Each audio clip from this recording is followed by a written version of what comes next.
Two cities pursued more school for kids. Only one pulled it off. Two cities pursued more school for kids. Only one pulled it off. Welcome to the English Language Learning Podcast. Our episode today, we have a reading, a Leitura. You can find it in the description on the YouTube channel for each video. Again, two cities pursued more school for kids. Only one pulled it off. Jonathan Oliva is in third grade, but struggles to read and write. His teacher said he's like a kindergartner. He doesn't know anything, and she can't help because her class is too big. His mother, Veronica Lucas, said in Spanish, standing in the parking lot outside his elementary school. Superintendent Jason Camras tried to remake one of the most untouchable aspects of school, the academic calendar, to give kids more time with their teachers. It's the kind of drastic intervention some experts say is needed to help students recover after 2.5 years of interrupted schooling. Pandemic. While Richmond School Board members said it would be too expensive and disruptive, school officials 20 miles away in Hopewell pushed forward. In 2021, theirs became the first Virginia district to adopt year-round schooling system-wide. Why was one city able to do the seemingly impossible while another failed? Richmond superintendent met opposition from teachers and parents, particularly among more affluent families. Hopewell's much smaller size and teachers that backed the change made it easier to build support in the community. That is our reading for today. Some more details. There's researchers, pesquisadores, right? They gave some opinions too in the article. Tem muito mais para ler no article do apnews.com from December 16, 2022. Some districts in the U.S. extended or changed to year-round school in the pandemic aftermath or after the pandemic. Researchers said that adding school days can help teachers and students reinforce learning. Again, there's more in the reading. Na leitura você pode encontrar mais detalhes, mais conteúdo, mas só vamos ler isso. Coming up next, all things English.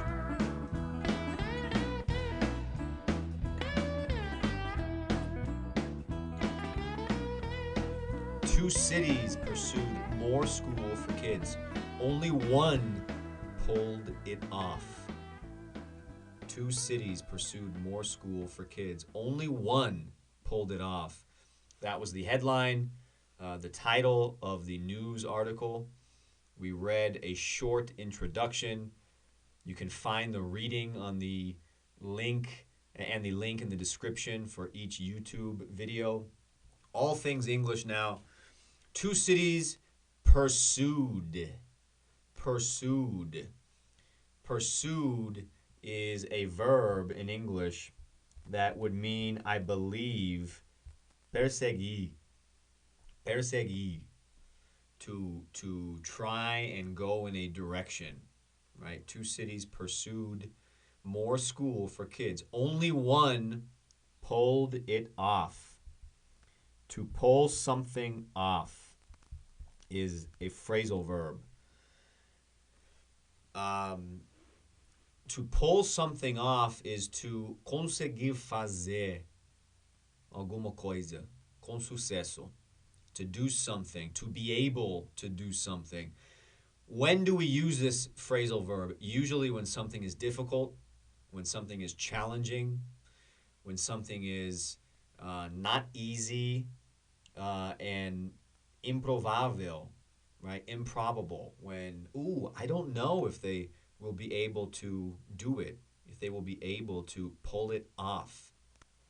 So We can use this anytime something is apparently or seemingly not likely, not probable, not easy, something that's difficult and challenging, but they did it.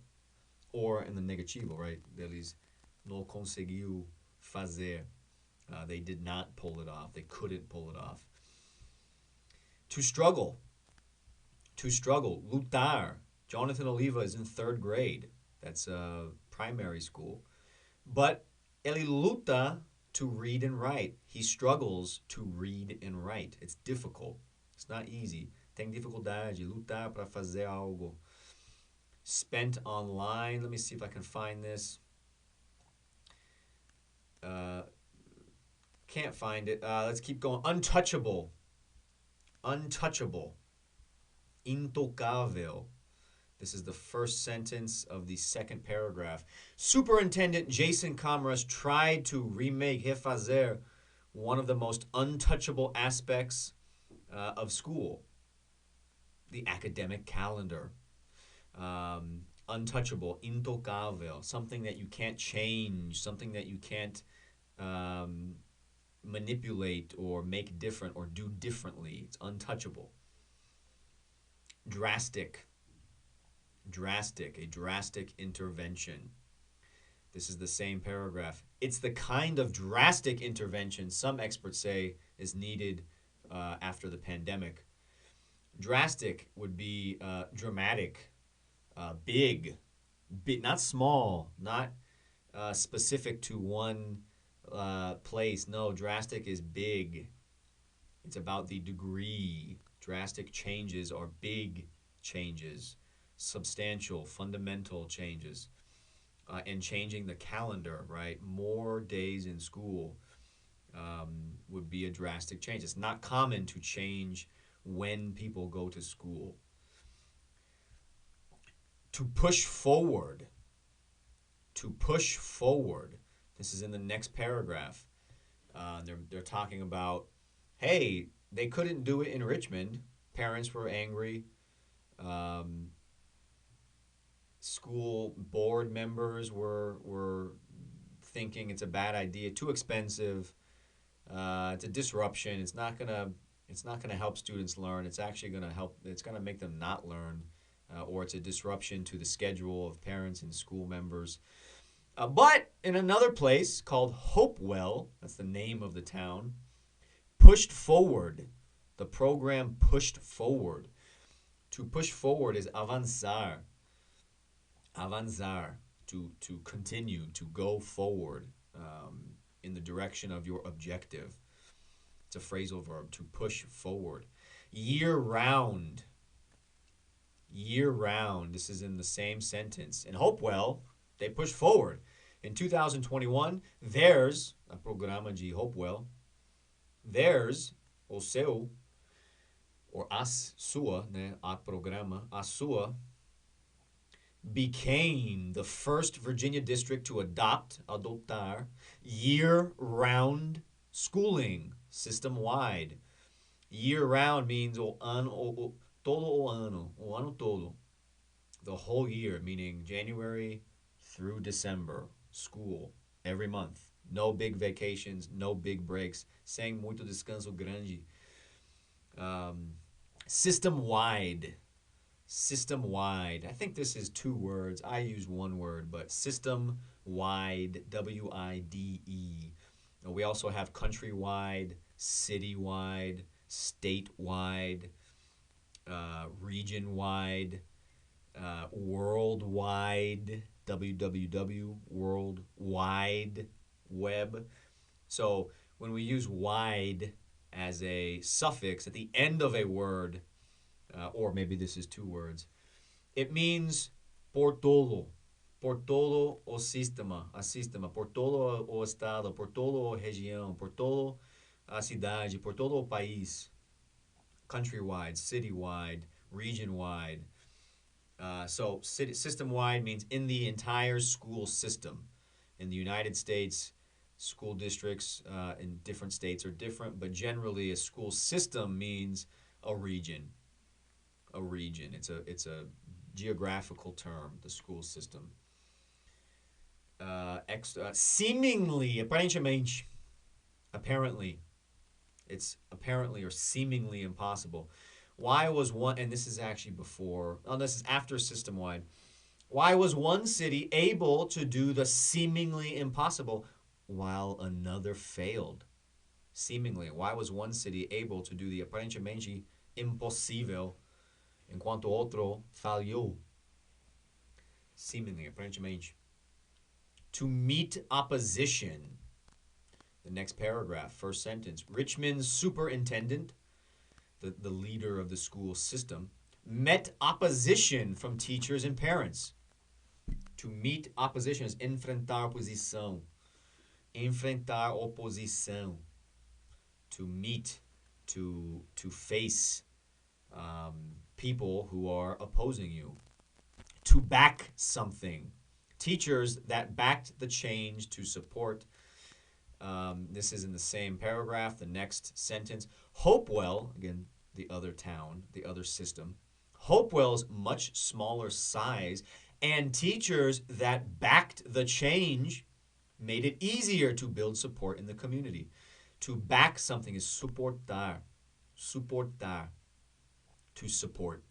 To back something. B-A-C-K. To back something is to support. You should always back your friends unless they're wrong, and then you shouldn't. Affluent. This is in another paragraph that we did not read, but affluent means with money. Affluente, rico. That is all for all things English. All vocab today, no grammar. Up next, questions and conversation about the topic of education and school systems. And why does this matter to Brazil?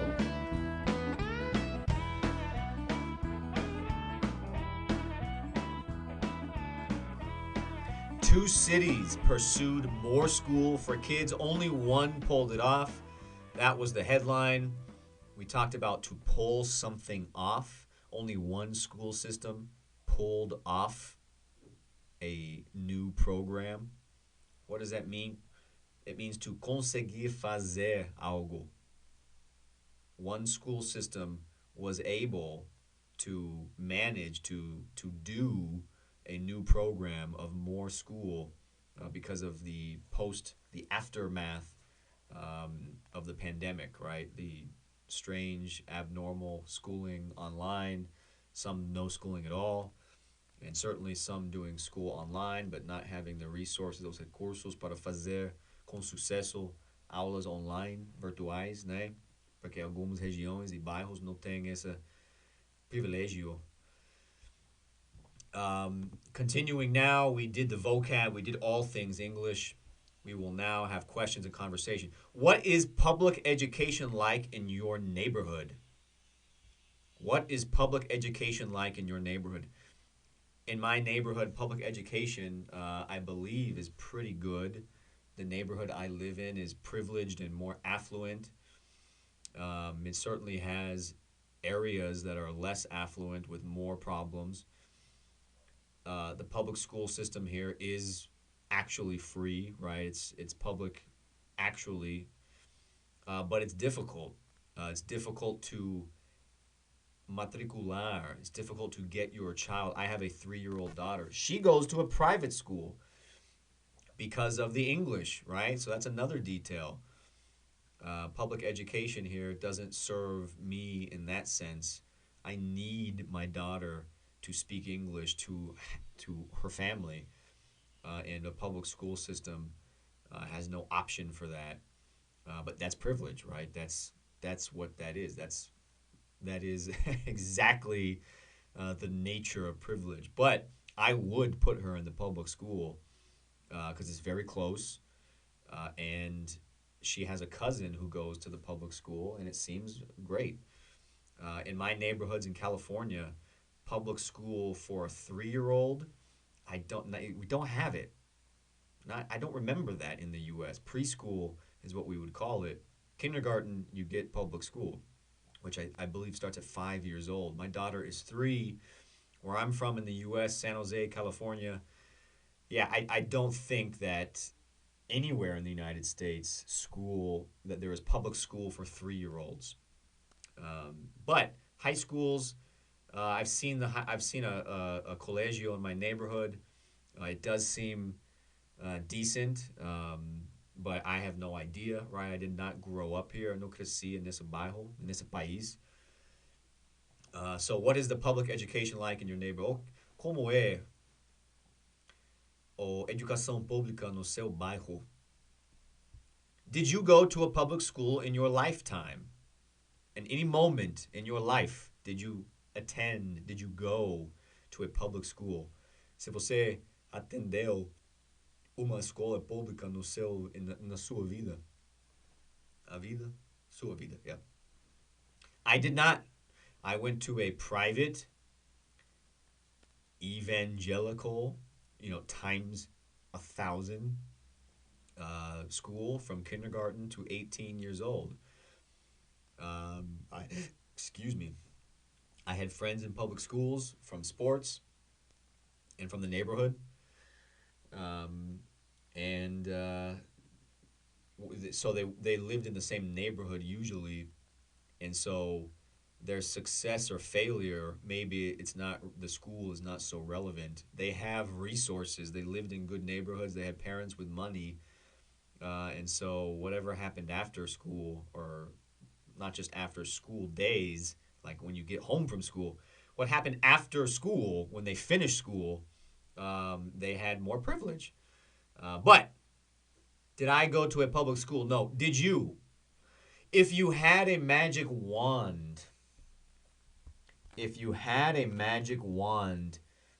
and could make one change to the public school system in your neighborhood, what change would you make and why?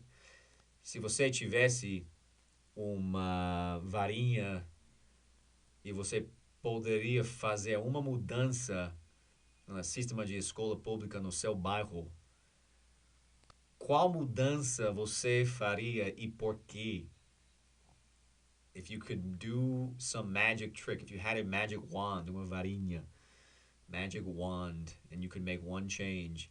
If I could make one change to the public schools in my neighborhood, oh man, difficult. If I'm gonna do Brazil in the neighborhood I live in now, I think I would just make it bigger. Make it much, much, much bigger. The size of the classes, maybe not the size of the class, more classrooms. I mean, more teachers, more classrooms, more students. I think if I can only make one change, and I can just do any kind of magic trick, one change. Maybe I don't know what teachers get paid in my neighborhood, but generally public school teachers don't get paid well. But I think I would just do more space for more students and more teachers too. If that counts as one magic trick, then I think that's what I would do. In Brazil, what are some competing educational and academic interests between poor families and rich, affluent families? E no Brasil, quais são alguns interesses acadêmicos educacionais concorrentes entre famílias pobres e famílias afluentes ou ricos? Oof, tough one. Let's do the U.S. because I don't know so much about Brazil. But in the U.S., we have. Let's do my family. I'll examine my own experience as honestly as possible. In my neighborhood, it was a wealthy, affluent, residential neighborhood. Was not big, but it was a affluent neighborhood. The public school system, I think, was okay. We played there every weekend. On the weekdays, we would go play basketball and visit there. My neighbors, some of them went to those schools. But I think, right, my family, 3 kids, all of them went to private schools. All of us went to private schools. And so what is the damage between taking your kid and putting them in a private school and not the public school in the neighborhood? Well, if every family did that, there would not be a public school for the people who needed to go to school for free. Also, the quality of the education will go down, and the school probably will have to close. Schallenberger, the school in my old neighborhood, Willow Glen, San Jose, California, did not close, but it was a rich neighborhood. In the U.S., how do public schools get tax money? Same in Brazil. I don't know. I don't know exactly where the taxes come from.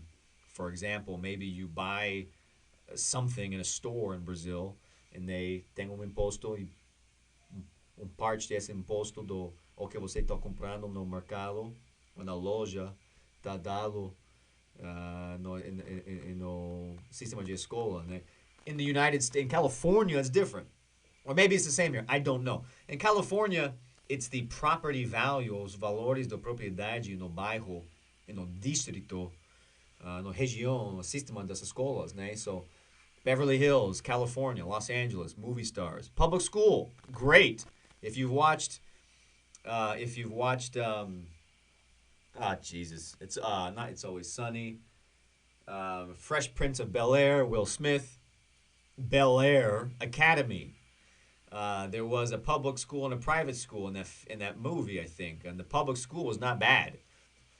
It's not the school that Will Smith was going to. I don't believe that was the public school, but a public school in Compton or in the Tenderloin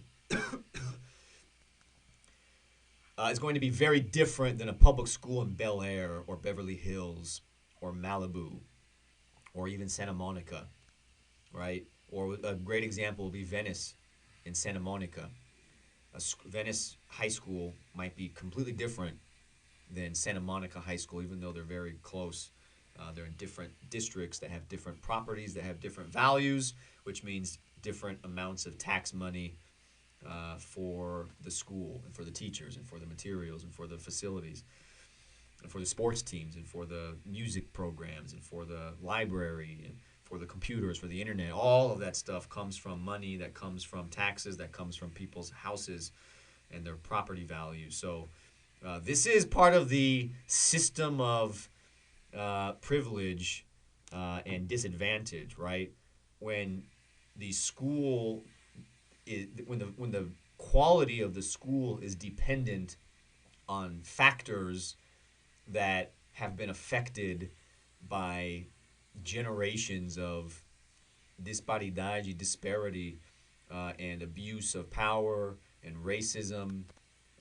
That's something that today, if someone asked me, what can you give me one example of systemic racism or systemic disparity, especially related to race, I would say, well, show me a public school in this neighborhood and show me a public school in a different neighborhood. Why are they different? And they'd say, well, the property value. Well, okay, why are the property values different? Well, in one neighborhood in Compton, when as soon as one black family moved in, all the white families took their money and moved out, and then all of the values of the properties go down, and then the school in the neighborhood goes to shit. That's a systemic issue, a systemic problem. That's not just, hey, parents in the neighborhood don't care about their children's school. They should go work more and make more money and make their houses nicer. No, that's something that is generationally interconnected.